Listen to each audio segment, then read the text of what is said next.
জনপ্রিয় সঙ্গীত শিল্পী সাবরিনা পড়শি সম্প্রতি নিজের বিয়ের খবর প্রকাশ্যে এনে ভক্তদের চমকে দিয়েছেন। গত বছরের 4 মার্চ যুক্তরাষ্ট্র প্রবাসী হামিম নিলয়কে বিয়ে করেন তিনি। এতদিন পর এই খবর সামনে আসায় আলোচনার ঝড় উঠে সামাজিক যোগাযোগ মাধ্যমে। রোববার 12 জানুয়ারি সন্ধ্যায় নিজের অফিসিয়াল ফেসবুক পেজে একটি পোস্টে পড়শি জানিয়েছেন, 15 বছর আগে খুদে গানরাজ প্রতিযোগিতায় হামিম নিলয়ের সঙ্গে তার প্রথম পরিচয় হয়েছিল। তবে সেটা কখনো প্রেমের সম্পর্ক ছিল না। পড়শি বলেন, জন্ম মৃত্যু বিয়ে আল্লাহর হাতে, পারিবারিকভাবেই সিদ্ধান্তেই আমরা একে অপরের জীবনে এসেছি। হামিম নিলয় বর্তমানে যুক্তরাষ্ট্রে থাকেন।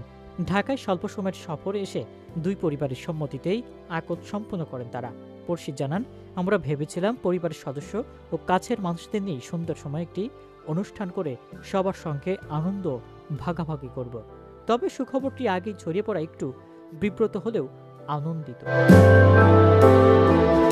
প্রথম আলোর এক সাক্ষাৎকারে পড়শি বলেন, নিলয়ের সঙ্গে প্রেম ছিল না, বেস্ট ফ্রেন্ডকেই বিয়ে করেছি।